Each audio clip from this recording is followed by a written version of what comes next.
Welcome back to another segment of Roland Martin Unfiltered. I am Teresa Lundy, in for Roland Martin from Friday, July 12, 2019. I'm here in the Bahamas. Roland's here in the Bahamas right now, and we got some great topics that's up. We have a great panel. First up is R. Kelly. He has been arrested in Chicago on federal sex crime charges. Pete Buttigieg. He has a plan to fight systematic racial inequality. Will this help him gain the black votes? We should know in due time. While I was at Essence Festival last week, Roland was also there. He had a chance to sit down with Erika Alexander about her new Wu-Tang Clan project on Hulu. And next up, a police union in St. Louis is under fire for asking fellow police officers to post a symbol of solidarity for those under internal investigation. We'll be joined by Heather Taylor of the Ethical Society of Police. Plus another crazy-ass white person scenario. Love that segment. But you know what time it is. It's time to bring the funk on Roland Martin Unfiltered. Let's go. He's got it. Whatever the biz, he's on it. Whatever it is, he's got the scoop, the fact, the find. And when it breaks, he's right on time and it's rolling. Best believe he's knowing.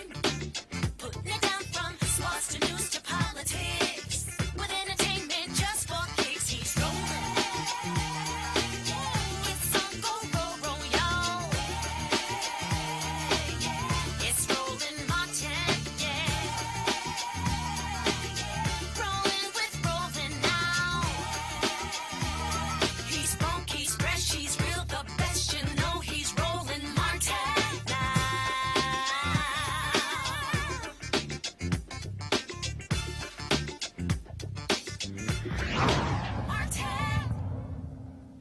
R. Kelly was arrested on federal sex crimes charges in Chicago. New York Police Department officers and Homeland Security arrested him yesterday evening. It was a 13-count indictment. Was handed down in federal court, including charges of child pornography, enticement of a minor, and obstruction of justice. A bail hearing is scheduled for early next week. At a press conference this morning, R. Kelly's crisis manager and Jocelyn Savage's parents shared words. Take a look.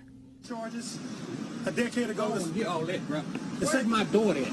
The same charges R. he had Kelly before. is in there right now in jail. I want to know where my daughter is. Where is she at? Answer that question. This killer was arrested yesterday. Answer that question. Walking his dogs yesterday. Move. After he walked his dogs, he was arrested. The Northern District of Illinois and the Eastern District of I want to sit here and think. New York. He's in Cook County right now. He's been held. He's probably going to be arraigned sometime today. He's probably going to have his bond hearing sometime next week. Any questions? I got a question. Where's my daughter at? Where's Jocelyn Savage? We don't want to come to hear your lies. Where our daughter at? Let me talk. First of all, I know nothing. You don't know nothing. You going to answer my question? I'm going to let you answer. Okay, Go ahead. but you got to be quiet and let me talk. Answer it. First of all, your daughter have nothing to do with your daughter. We know, but Hold up a it still second. has something to do. Hold up a second. Hold up. You was at the Trump Tower yesterday. I was not at Trump Tower. I said we was at Trump I wasn't Tower there. yesterday. So they got She wasn't there. Well-being check. Okay, so come on. I ain't moved nobody. No, you're a part of his camp, right? I'm not a part of any camp. Why are you speaking for him right now? Hold on a second. Let me explain something to you right quick. Are you speaking for Let him me right explain now? something to you right quick, because I'm not going to allow you to come in and interrupt my press conference. Your No, friend. Listen. What do you mean? Let's be intelligent. Let's be very. Wait a minute. Hold up. Talk. Are y'all going to let me answer the Go question? ahead and talk. First of all, Mr. Kelly, I haven't been in Chicago in a week. Okay? Hold up. Let him talk. Y'all going to let me answer my questions? Go ahead. Okay. Y'all coming at me as if I have your daughter. No. I'm not. Hold up a second. I'm not a part of any camp. I am a contract worker who's hired to do a job. No different from these people with these cameras right here. So who hired? Hold on a second. I don't work for Mr. Kelly. Who hired you? I work for Mr. Stephen Greenberg. Okay? Now, Steve's a good friend. hold up a second. I haven't been paid. Are you not a good Hold friend, up a Mr. second. Kelly? Let him talk. I have not been paid one dime. I foot my own way. I do my own thing. We're not worried about the money. Hold on a second. We don't care about the money. Hold up one second. You guys came and stormed the press conference. Yes. Here's where we are. Now let me say this right here. I have much sympathy for you guys. I haven't been around here. I just got here 6 months ago. Whatever you guys went through, you guys been through that. That was long before me. I have nothing to do with anything anybody told you in the past what happened. I tried to negotiate. Some of you guys, it didn't work out. Now, I personally don't know your daughter.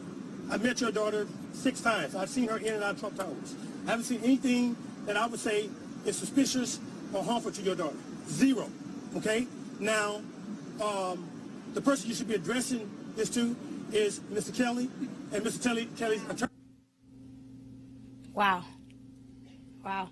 Joining us on our panel in studio is Dr. Cleo Manago, socio-political analyst and an activist, Mustafa Santiago Ali, former senior advisor for environmental justice, EPA, myself, Teresa Lundy, founder and principal of TML Communications, and Robert Patalo, Esquire, civil rights attorney. Gentlemen. Well, I think what we're seeing with the R. Kelly case is that we have to segment this into different sections. We had the initial arrest and investigation from a few months ago. Those were probably the weakest of the charges, the ones brought in Cook County. Those are the ones who were just kind of inspired by the documentary on Lifetime.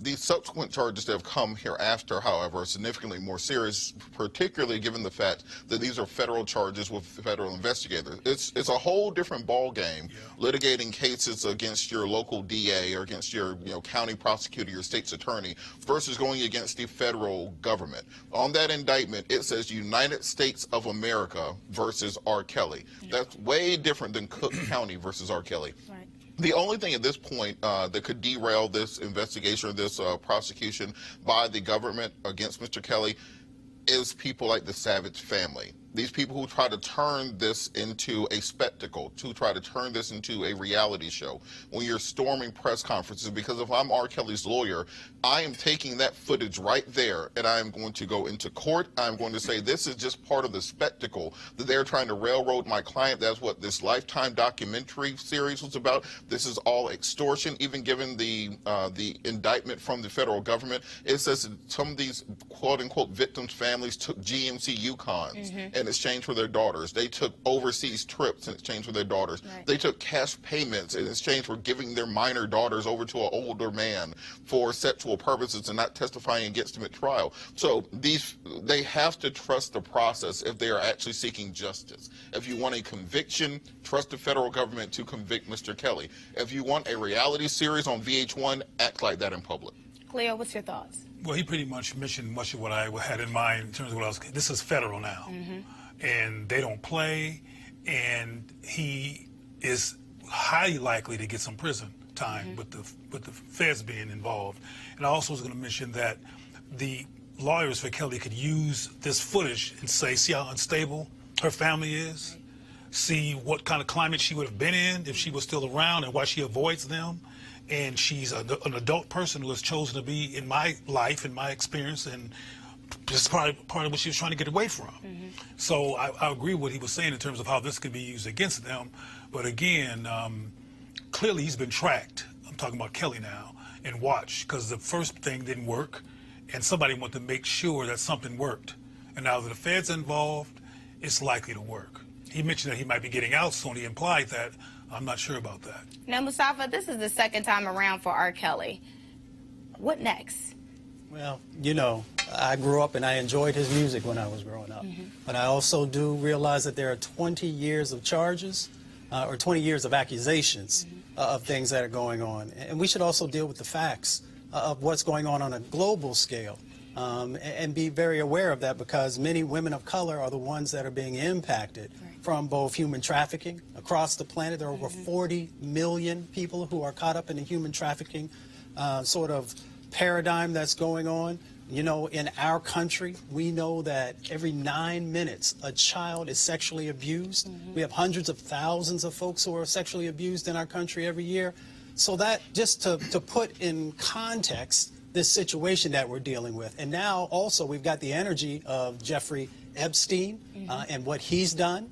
And each person has to, of course, be judged on the merits of their case. But there is this atmosphere that's going on right now where we've got a lot of people who unfortunately are being accused of sexual misconduct, of trafficking, of all these various types of things. And as the brother said, you know, let the process play out, let the courts do what the courts do, and then we'll find out what the analysis is as we move forward. And just a last point for me, I think that while we get, we like the spectacle of seeing the R. Kelly arrest, we like the spectacle of seeing Epstein being taken down, we have to also, as a community, take this to the ground level. You have to talk about that uncle. You have to talk about that stepfather, that mom's boyfriend, who may be doing the same thing and who the family doesn't want to talk about. Don't condemn R. Kelly and not condemn the people in your own orbit who you have the power to influence and control, and not take them to task also. And I want to say that, because this keeps on being male-focused, which it should in terms of proportion, but there's women involved in human trafficking. There's women molesting boys. You ever heard of the show Anton Fisher, the film Anton Fisher? And Anton Fisher, I mentioned it because it's one of the rare film versions of this phenomena of a woman molesting a boy. So the trafficking is occurring and it's affecting both boys and girls, though it's disproportionately women and female. There's definitely boys involved. Yeah, it's 80%. 80% of women and girls are the ones, and then, as the brother said, 20% are of the other sex who are being you know, unfortunately. And I think overall as a community, obviously the dialogue needs to open up more in the black community, right? Because I think even when we saw in the documentary when a bunch of the mothers and their daughters and they all had this, you know, the scenery, I like to call it, set with the black background and everybody's all emotional, but where were you when your daughter, you know, was actually reaching out to R. Kelly when he was requesting their parents at the party, you know, and all these other clubs. So I think there's some responsibility in the household that we really need to take in consideration. But for this case in point, I'm looking forward to seeing, you know, what the verdict is. So as we talk about, you know, R. Kelly and some of the and his role as a R&B artist, and maybe, you know, maybe his presence in the black community. Robert, I'm going to bring this to you. How can we, you know, learn from what he has brought? Obviously, music, he's been great, but maybe this situation on whole to have a broader conversation. Well, I think the broader conversation is kind of what we touched on earlier, which is addressing these things within the family, addressing these things within the community, not allowing them to just metastasize to the point of, well, celebrities doing it, so now it's important. That, you know, as the brother said, when you have 80% of young girls being, or 80% of people who are involved in sex trafficking or molestation being our young girls, those aren't all being done by R. Kelly and Jeffrey Epstein and celebrities. These are brothers, cousins, uncles, stepbrothers, mama's boyfriends, so on and so forth. And often they never speak out. One of the biggest benefits of the Me Too movement was these things coming out to light, people having conversations about them, people having family conversations, and finding out just how prevalent it is within our society and within our communities. And we have to keep that going. No longer shame young girls for being victims. Right. Stop calling girls fast. Right. Stop calling girls hot. Right. Stop saying, well, don't walk around them little shorts, them old men gonna talk to you. Talk to the old man about talking to the little girl. Right. Instead of talking to the little girl about the shorts she's wearing. Maintain our children's innocence and allow them to grow up to be the people they need to be, because often they're scarred for life or scarred for generations because they take what happened to them out on the next generation. And that goes for our young daughters, it goes for our young boys. Right. Something me and Cleo talked about on Facebook a while ago is like we have to stop excusing this kind of anti-culture. What is that? Oh boy, as soon as you grow up, if you were my age, I sure would take you somewhere. You almost grown. For the young women, oh, you can be a model. Yeah. You know. Let them be kids. Right. Let kids be kids. Right. Just take your own freaky old people sets of desires. Go down to Essence Fest with that. I agree. Don't go to Essence Fest. Don't go to Essence Fest. That's what there's another issue. Listen, guys, I really want to continue this topic, but we got to move forward. We got to go to a break right now, and then after this break, we're going to have Roland Martin come back on the scene for Roland Martin Unfiltered. You want to check out Roland Martin Unfiltered? YouTube.com/Roland S. Martin. And subscribe to our YouTube channel. There's only one daily digital show out here that keeps it black and keep it real. It's Roland Martin Unfiltered. See that name right there? Roland Martin Unfiltered. Like, share, and subscribe to our YouTube channel. That's YouTube.com/Roland S. Martin. And don't forget to turn on your notifications so when we go live, you'll know it. All right, folks, they're back. MarijuanaStock.org has another great investment opportunity. If you were lucky enough to invest in the last crowdfunding campaign, you know they raised a lot of money in just a few months investing in legal marijuana farms. Those initial investors now own shares of a publicly traded company. And, of course, they're excited by that. Now they have a new investment opportunity that is as good, if not better, than the last. I'm talking about industrial hemp CBD. For those who don't know, the hemp plant is a cousin to marijuana, of course, and then it has a higher concentration of CBD, which means hemp CBD gives you all of the medical benefits of marijuana without getting you high. Now, until recently, hemp farming was practically illegal in the U.S. and heavily regulated by the DEA. However, that changed with the 2018 Farm Bill, making it legal to grow hemp CBD in the U.S. and creating one of the largest commodities worldwide. They need land to grow all of the plants, and this makes for an incredible investment opportunity. And that's where our good friends at 420 Real Estate come in. Their business model is simple. They buy land that supports hemp CBD grow operations and lease it to licensed, high-paying tenants. That's right, they are hemp CBD landlords, and you can get in on the action. You can invest in this crowdfunding campaign for as little as $200 up to $10,000. All right, folks, all you got to do is go to marijuanastock.org. That's marijuanastock.org if you want to get in the game. And if you do so, do it now. Hey, right, folks, Roland Martin here, broadcasting live from the 6th Annual Global United Fellowship Conference taking place here in Nassau, Bahamas. Glad to join all of you. Glad to see you as well. I've been here since Wednesday, and so tonight is the last night. Bishop Neil Ellis is going to be closing this thing out. We've also had some opportunity to chat with folks like Bishop Kenneth Ulmer, Pastor Jamal Bryant, Marvin Sapp. We're also going to be joined by Bishop Carolyn Showell. She is the #2 official with the GUF, and so we look forward to having a conversation with her later in the show. Right now, I want to talk about what's happening in St. Louis. I remember the story that we did here on Roland Martin Unfiltered about those cops who were on social media making all kinds of racist comments. Well, there are cops in St. Louis who are now under investigation as a result of those comments. Yet, it's no shock, though, that the police union doesn't like what is going on. They also don't like the fact there's a black police chief in St. Louis. Well, the Black Police Union, they, of course, have been highly critical of what's taking place there in St. Louis. And I saw a tweet the other day that sort of got my attention, and by the Ethical Society of Police, because they were very critical of what is happening there. Heather Taylor, she joins us right now with the Ethical Society of Police. Hey, Heather, how you doing? Doing good. So here you have cops behaving badly, making comments on social media, but then you have the largely white police officers union who they don't want accountability, and so they're mad at the black police chief for holding cops accountable for bad behavior? Yes, they are. It's outrageous, it really just is. And the chief is doing what he has to do. We have to hold officers accountable. We're not above the law. And many times we think we are, but we're not. And when we have officers that create an environment and unsafe conditions for the community and officers who work with them, they have to be removed. And when you're making racist statements and homophobic statements, it's time for you to go.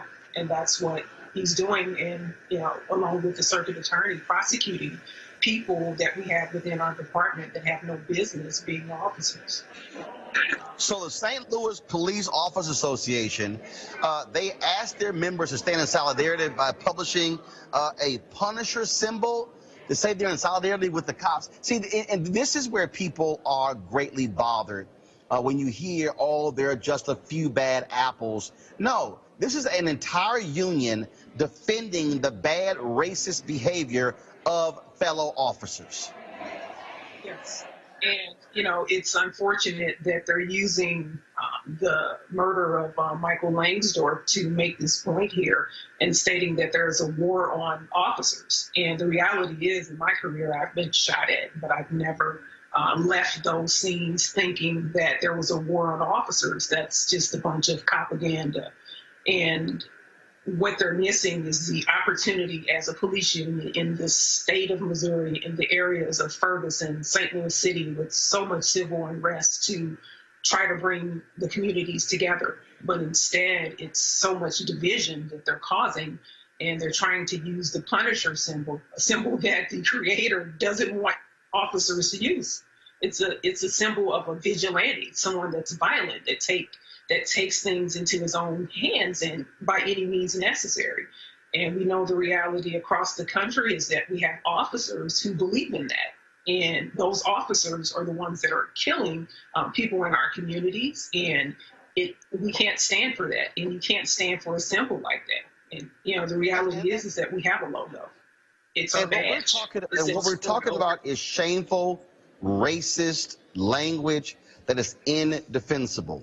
And this, to me, Heather, is why black folks and others don't trust police officers. Because when you have police unions in St. Louis, in Baton Rouge, in Baltimore, in Philadelphia, they will consistently defend atrocious and bad behavior.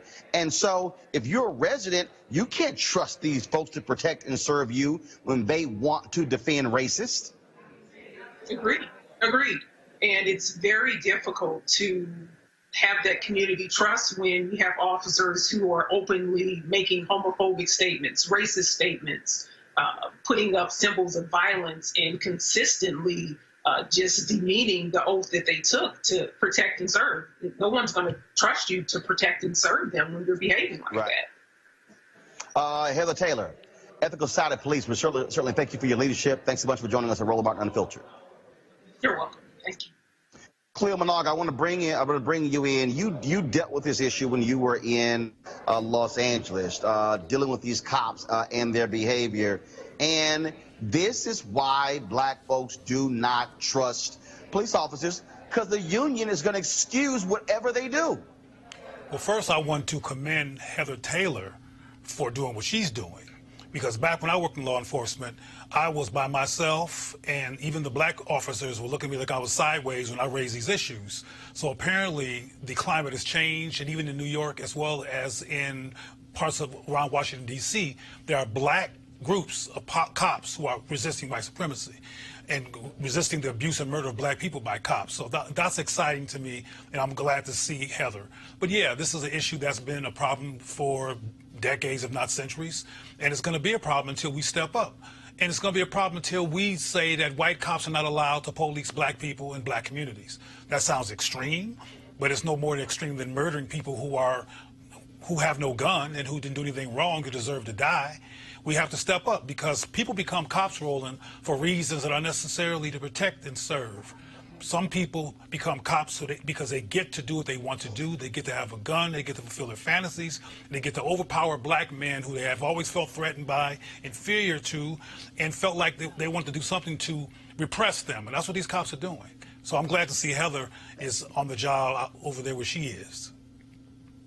Robert, again, residents want accountability. Unfortunately, these police officers are not doing what they're supposed to do, and that's why we don't want to hear this a few bad apples crap. No, this is about the blue line. This is about protecting the blue line. The white blue line. Well, this is the thing about that saying when they say there's just a couple bad apples. The saying is a few bad apples spoils the bunch, which means you're supposed to be rooting out and actively trying to get rid of those bad apples. It's not a few bad apples and everything is fine. What we have to understand is that white supremacists in this country, I had a guest on my radio show a few years ago who was an active Ku Klux Klan member in Georgia, and he said that not to worry about the people who are marching in the streets. Don't worry about the people wearing robes and hoods. Don't worry about the people with the Confederate flags or anything else. Worry about the ones wearing suits and badges and robes. Those are the white supremacists we have to root out in our community. And the fact that we as African Americans have to beg predominantly black cities like Atlanta, Baltimore, Detroit, St. Louis, so on and so forth, to have some kind of recourse for officers who act in this way is ridiculous. Going back to Cleo's point, we have to have fundamental reform in our policing system in this country. We have to have fundamental reforms that stop this from happening from the root and not try to be responsive thereafter.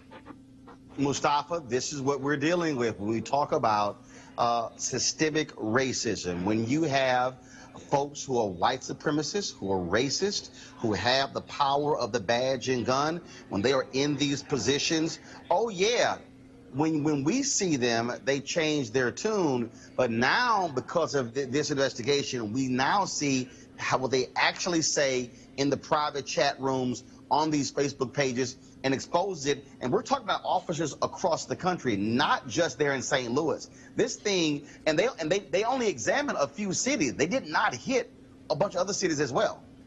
Yeah, this is something that Dr. Welsing, if she was still here, would talk about some of this psychological stress that these individuals are putting on our community, and also, you know, these games that are being played. You know, as was said before, if you take the oath, you should honor the oath. If you take and follow those ethical considerations that you're supposed to follow, all of those have to be put in place. I come at it a little bit different, and sometimes I might make folks a little nervous, but, you know, folks have been attacking unions in other forms and fashions, so we should be focusing on these unions and saying that if they are not living up to what they're supposed to, then we should be putting more pressure on them, and maybe there needs to be some changes inside of there. But Roland, I think they are living up to their oath. See, we keep on using a rational frame of reference regarding what the oath is and keep saying, why don't they live up to the oath? But they are. These white cops get together and plan. We've heard way back when Rodney King was beat up, we heard him call gorillas in the mist. And we heard the police records in terms of what they said. So this is something that they do. They get together over their donuts and plan how they're going to kill black men and how they're going to come up with angles in which they can get off from doing it. They are taking an oath to each other to hurt and devour black people and stay in power. That is their oath. Teresa. Not all of them. So I'm halfway with you, Dr. Cleo. Or you, the bad apple thing, huh? But oh, here we go. But there is some bad apples. There's a whole bunch of cops that just don't follow the law. They don't follow what they were trained to do, to serve and protect. And so I said it before on the show that there has to be reform consequences, right? The only way consequences seems to happen within the police department is if we start attacking what they care about the most, which is their pension, which is, you know, how the unions planned on getting that funding from federal government and local municipalities.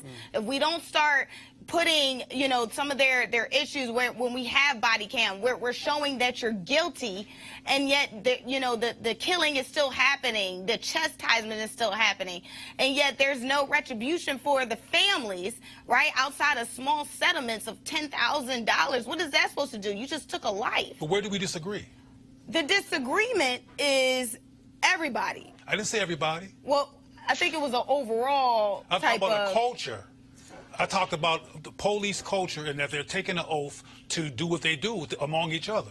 I'm not saying it's all of them. And let me add, again, I want to add this. You're dealing with places where you have black police chiefs.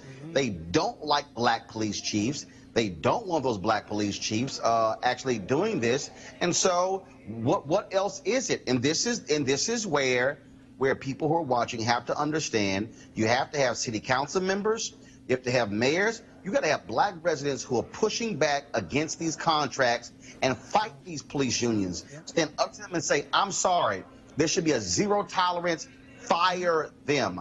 Fire them.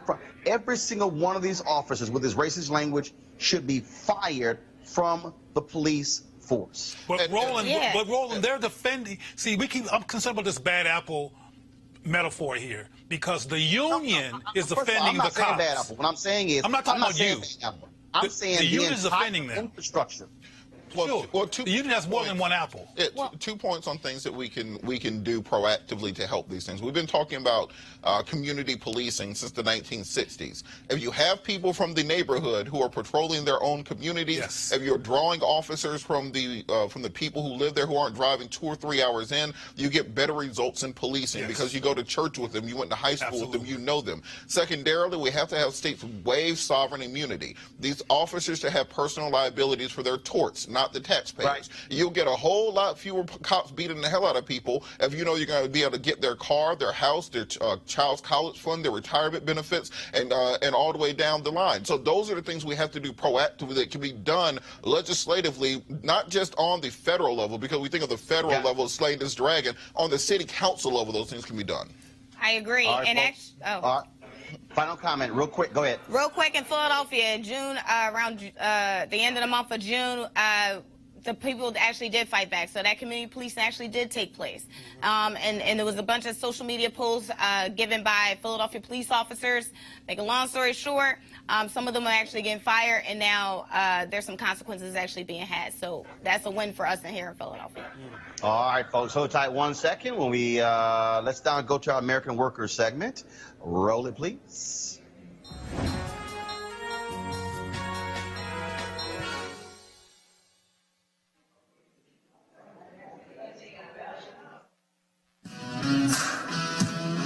Everywhere you look, working people are drawing on deep reserves of strength. And every day, they fight for all working people to get a fair shake, a voice on the job, a seat at the table. Working in public service isn't just a job, it's a calling. The corporate CEOs and the wealthy special interests are coming after us, but we are no strangers to adversity. We know how to take a punch, and we don't expect anything to come easy. We will fight back together. We will defend our rights and freedoms together. We will build power in numbers together. are fearless. We are fierce. We never quit. We are abstinent.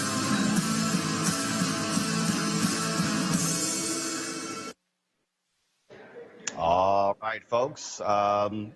You know what we do every week. Seems like every day.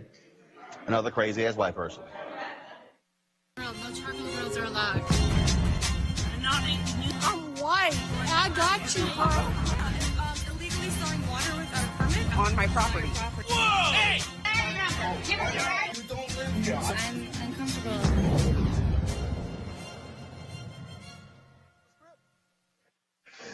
All right, y'all. Interesting story here. An Atlanta couple under fire for evicting residents who had black friends over for a visit. Seriously. The tenant is Victoria Sutton.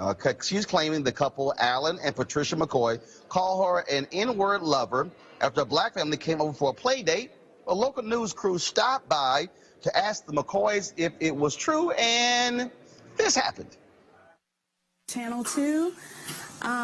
We just got this lawsuit that was filed today. I headed to Gordon County to find the McCoys. A newly filed federal lawsuit alleges they evicted a tenant from this Bartow County home because she had a black family over for a play date. The complaint says Mr. McCoy called her an N-word lover, and there's a recording of Mrs. McCoy saying, "I don't put up with N-words in my house, and I don't want them on my property." Is there any truth to that? No. No? I'm the best friend I got is cousin space. Your best friends are colored? Yes, sir. McCoy asked me if I knew his black neighbor. He said the eviction was necessary. You couldn't walk through it. The people living in and out come down there and hope or something. Okay. So it was damaged property, not black people that you had a problem with. So all of this is... I'll sit you down now. Let me get the old lady out. Okay. Well, Robert, some of his best friends are coloreds. Victoria Sutton is suing them for housing discrimination. Again, I keep saying, these folks they do what they do every single day. Thank goodness for video. Well, Roland, I feel like this is my beat because I'm the Georgian on the panel, and I grew up in a double-wide trailer, and I saw the Confederate flag flying out front in the video, which I think is probably a good sign that you shouldn't be taking your black children over there for a play date if they're flying a Confederate flag in front of the actual trailer you're going to. But clearly good, this is...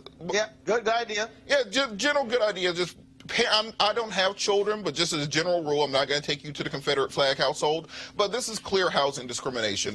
With all the evidence which is built up against these individuals, I think more so than any monetary compensation, because you do not look to be the most wealthy people on earth, bringing issues like this to light is probably the most important part of this suit. There are so many people in the South who still have a Dixiecrat mindset. And what you have to do, in that man's mind, you can tell that he really did not believe he was being racist by calling black people colored. He thought that he was being nice. So if calling people colored is the nice way you refer to them, then I can absolutely believe everything that was said in that accusation. No, Mustafa, I want that family to own a double wide. Exactly. That's why you got to sue folks sometimes, to get their attention and to help them to evolve. And also to make sure that they know that there is a payment to be had for racism. But like you said, and this is my issue, the Confederate flag was waving. How come that wasn't a warning sign for the black folks who were walking past it to go to be the black friends for the white folks? But here's the other deal, though. We got also, look, the reality is you're also dealing with a housing crisis in this country. All right, and it is very. Her deal is, look, I need a place to live, Teresa, and so it doesn't matter. That is, again, I want them to sue. I want them to take the own double wide and kick the racist white couple out. Absolutely. I mean, listen. Yes, the home crisis is definitely an issue. But like I said, I think, she needed to know, listen, the rent was affordable, just kind of getting back to basic terms.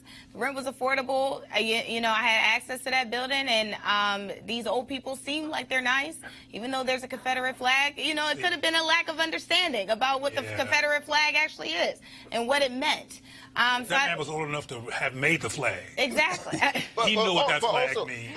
Let me stand up for double-wide trailers for a second. Because I feel like double-wide trailers get a bad rap. They are very comfortable.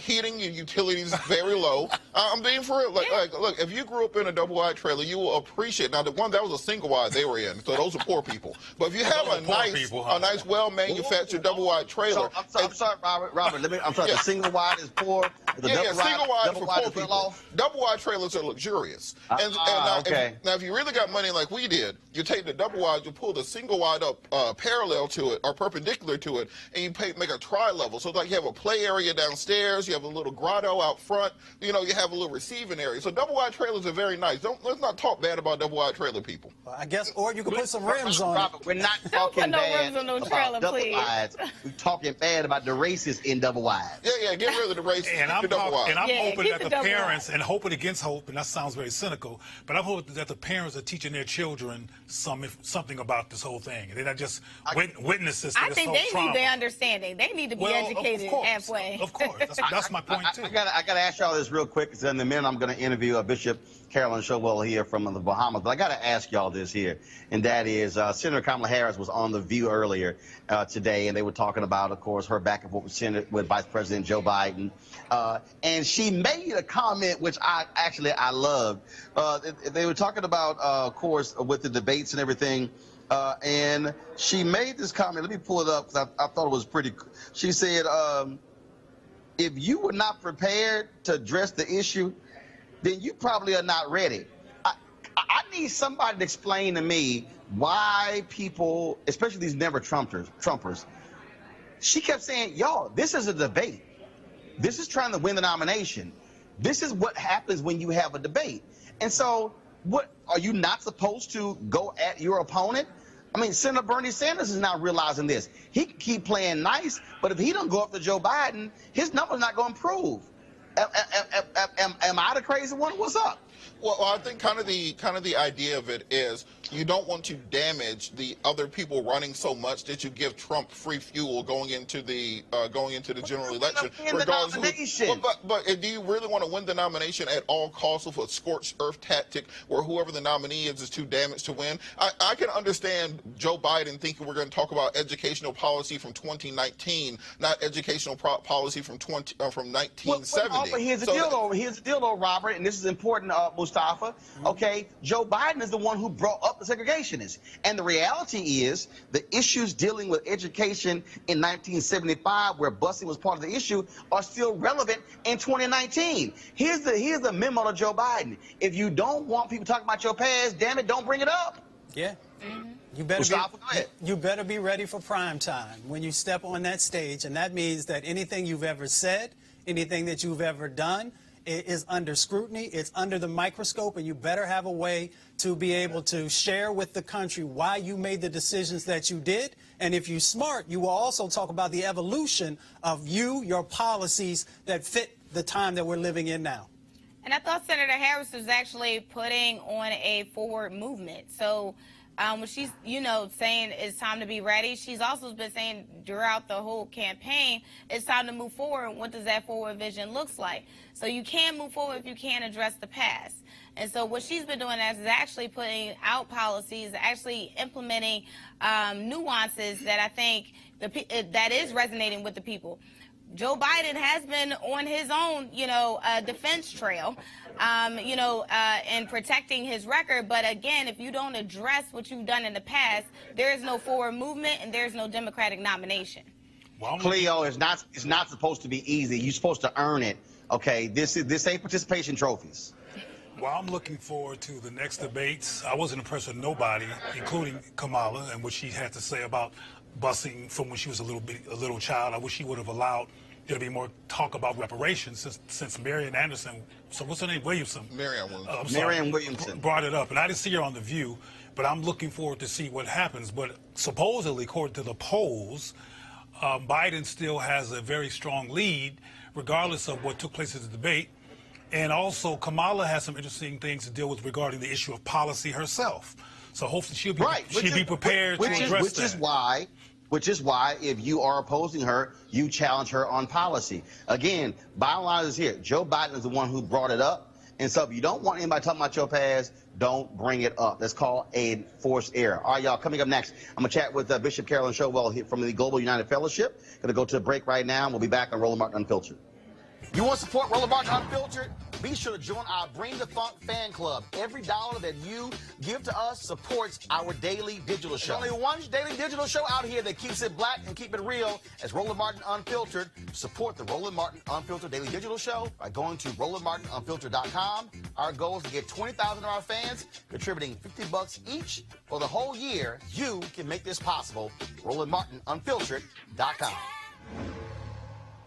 Hey fam, I want you to like, share, and subscribe to our YouTube channel, youtube.com/Roland S. Martin. And don't forget to turn on your notifications. All right, so we are here, of course, in the Bahamas, and we are, of course, here at Global United Fellowship, and they've been meeting for the last several days and joining us right now. I'm going to have her just scoot over for a second. So, Bishop, slide this way. There we go. There we go. All right, then. Going to have you fully in frame. And so, folks have been meeting here. The 6th Annual Global United Fellowship represent churches in about 40 countries. And joining us right now is the number 2 in the hierarchy, Bishop Carolyn Showell. Is it number 2? Because first of all, y'all got so many bishop titles. I don't know who's who. Who we got the presiding. Y'all just got titles for everybody. That is so true. We call it organization. I call it first of all, I'm always messing with the Deltas and the AKAs. I tell them all the time, I say, you know what, y'all got way too much protocol. That's what the AKAs believe the Deltas allow. No, I'm talking about them too. They got too much protocol as well. So that's what y'all got a lot of protocol. That we don't know what to call. But we try. We try. So let's talk about the fellowship. And yesterday I talked to Bishop Ellis. And what do you think is the most important role that Global United Fellowship plays in terms of helping churches develop? And obviously a significant number of them are largely black churches, but you're talking about also 40 countries. And so you're dealing with the African diaspora, not just black churches in the United States. I think one of the main things that we focus on and we concentrate on is not to be a church that's contained in walls. It's necessary for us as a functioning and productive body that we find our expression of the gospel outside of the walls into the communities, and not just American communities, but communities around the world. We're doing some exciting things, which is what I love about Global, because we are not a typical fellowship organization, Reformation denomination, but we are mixed ecumenical in our nature, which means that we are positioned to help everybody everywhere. Also, obviously, you being a woman, being a bishop, AME church, you hear that as well. But the reality is you still deal with sexism within the church in terms of accepting women in leadership positions. And some folk can't deal with that. And so how do you respond to those folks? I do what God tells me to do. And then I let them try to put a definition that will fit their understanding. I don't fight the issue. I'm in the process of doing things and don't have time to argue about biblical matters, which apparently they really don't have the truth about. I am the 5th generation apostolic, which means that I really come from a Reformation that did not believe, not just in bishops, in women preachers, period, but because of what God had called me to do, my father found it necessary to put me into the Pentecostal assemblies of the world that nurtured me to become who I am today. And so I celebrate that with Bishop Neil Ellis giving me the opportunity to serve in the office of the episcopacy. I asked you this question. I just thought about it real quick. So who would you say is your favorite female preacher today? You really gonna get me in trouble? Yep. Because most of them are colleagues and friends of mine. Yeah, but if you had to pick one that that if they came to town, you would cancel some stuff to go hear them preach, who is it? Not one of them. Not one. Okay, but if one came to town. There's a couple. I would go hear Bishop Jacqueline McCullough, Dr. Juanita Bynum, Bishop Iona Locke, and co-pastor Susie Owens, and about 6 more. How you gonna name 4? Okay, I asked for 1. You gonna name 4, then you gonna say about 6 more. Because all of them are great women in this day, and all of them have something different to say, but worth listening to and being a part of that congregation, that audience. It's not just going to hear them speak. They create experiences. And that's what I'm always desirous of being a part of, is an encounter, engagement, and experience, not just a church service. Hey, when preachers don't follow the rules. All right, so I'll ask you this here also. We talk a lot about where the church goes. You're now dealing with a whole different type of environment. You're dealing with folks who embrace technology, dealing with people who grew up in church but who don't have the same fervor and desire. How do you keep them connected, even though they think, well, I'm connected in a much different way because of technology? How do you keep them connected in terms of that church community, that church body? You have to keep, as long as you keep the gospel foundational understandings in place, it becomes imperative and necessary that you keep changing and reassessing your methods of approach, your methods of appeal, such that there is always a sense of relevancy in all that we present. If not, you will become stuck, concretized in ways, means, and understandings that won't move the gospel of Christ forward. So in order for us to still be effective in today's world, we have to go back and reassess not what we're saying, but the way we're doing it. Especially to this new millennial generation, we can't bring them old techniques and old methods and expect them to be interested. And they keep us fresh. They keep us new, and they keep us functional to all communities and stuff that we're serving. And I appreciate the challenge, and it keeps us from becoming stale. Last question for you, and that is, when you talk about reaching folks in a millennial, Gen Xers, millennial, Gen Z, whatever the new letter's going to come up.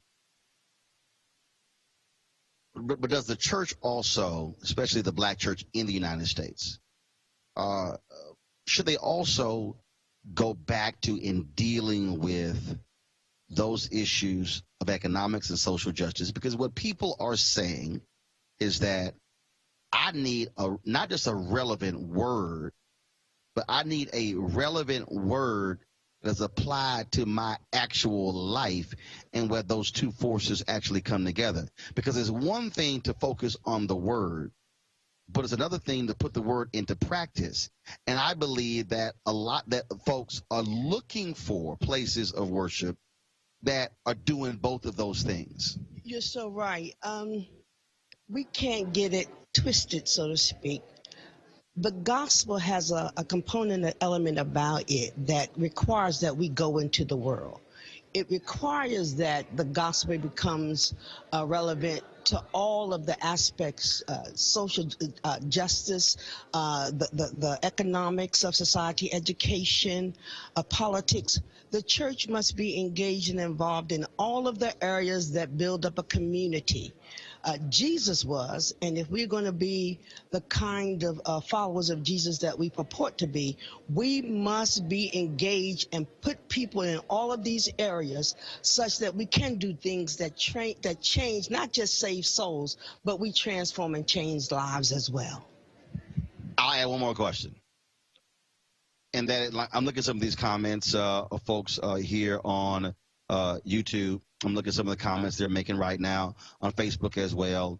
And you have a lot of people who are upset, who are let down by the faults and frailties of different preachers. What I remind people is that, first of all, we're not talking about perfect individuals. And it's some broke, messed up folk who are sitting in the pews as well. But the reality is, leadership does require a higher standard. What do you say to the person who says, that's why I can't go to a church. That's why I can't be involved because of mess? Beyond being a preacher, I'm also a psychologist. And what you don't do is come to any place, especially a church, looking for, as you said, perfect people.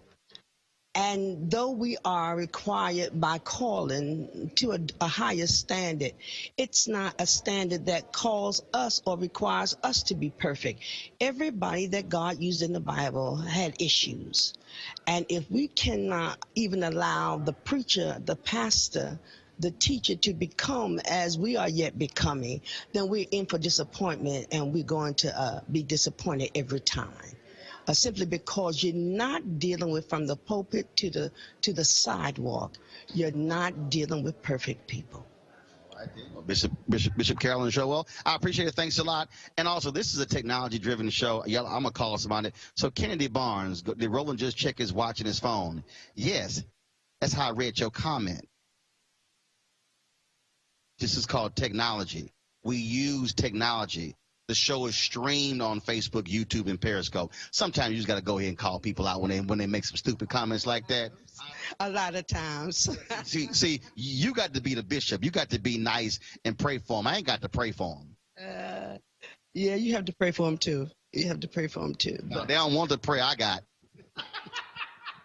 I'll leave that to Reverend Dr. Jackie Hood Martin. She can go ahead and pray for them. Too. That's a good preacher too. Well, that's why I tell him, I said, God put my wife on this earth to provide comfort. I'm here to provide discomfort. Yeah. Keep us on our toes. Yes. I'm here for the discomfort. All right, folks, that's it for us here at Global United Fellowship. It was great being here this week. I want to thank all of you. Now, here's the piece, though. Next week, though, we're going to have for you Dondre Whitfield, Devon Franklin. They had a great panel discussion last night. We're going to actually show you some of that. Also, interviews with Bishop Kenneth Ulmer, Pastor Jamal Bryant, and I'm also talked to, of course, Pastor Marvin Sapp. Two of them are Kappas, Sapp and Bryant. I don't know why. But y'all do me a favor. Go to my Instagram page, because last night, Marvin Sapp was messy. Last night, he came off the pulpit, and he was just so on fire, and he walked over and then just did this to Jamal Bryant. Handed him the microphone, then snatched it back, went back to preaching, then later tossed the mic to him. I captured it on video. So if you go to my Instagram page, you can see Kappa on Kappa infighting. So y'all can check that thing out. And so check it out. Also, folks, please support Roland Martin Unfiltered by going to RolandMartinUnfiltered.com. Look, a whole bunch of people out there talk all kinds of stuff about covering black news, and they talk about they're the new black media, but they don't go anywhere. They don't talk to people. They don't go actually cover black people. We do. That's why we're here. And so we need you to support us. I'll be back in studio on Monday. But again, go to RolandMartinUnfiltered.com to support us. And so right now, first of all, I want to thank Teresa for holding it down for me while I could get connected. The Wi-Fi was a little slow, but I made it happen. So Teresa, thanks for being there. Robert Patillo, thanks. Robert, you could have been in the chair, but you came to the show late. And so that's why we did Teresa. Mustafa and Cleo, thanks a bunch as well. And Cleo, I see you looking real black in your African motif. Yeah, I see you. All right, folks. Right now, we're going to, of course, roll the credits of all the people who are generous donors to Roland Martin Unfiltered. We thank all of you. And so you guys, please have an absolutely great weekend. I will see you on Monday back in D.C. You know how I end the show. Holla!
Hey fam, I want you to like, share, and subscribe to our YouTube channel, youtube.com/Roland S. Martin. And don't forget to turn on your notifications. You want to check out Roland Martin Unfiltered? youtube.com/Roland S. Martin. And subscribe to our YouTube channel. There's only one daily digital show out here that keeps it black and keep it real. It's Roland Martin Unfiltered. See that name right there? Roland Martin Unfiltered. Like, share, and subscribe to our YouTube channel. That's youtube.com/Roland S. Martin. And don't forget to turn on your notifications so when we go live, you'll know it. Hey everybody, this is your man Fred Hammond, and you're watching Roland Martin, my man, Unfiltered. Hi, this is Essence Atkins, and you're watching Roland Martin Unfiltered. Hey, yo, Peace World, what's going on? It's the Love King of R&B, Raheem Devon, and you're watching Roland Martin Unfiltered. Hi, my name is Brisha Webb, and you're watching Roland Martin Unfiltered. And, well, I like a nice filter usually, but we can be unfiltered. What's going on? This is Tobias Trevelyan, and if you're ready, you are listening to and you are watching Roland Martin Unfiltered. What's up? I'm Lance Gross, and you're watching Roland Martin Unfiltered. Hi, this is Cheryl Lee Ralph, and you are watching Roland Martin Unfiltered. I mean, could it be any other way? Really? It's Roland Martin.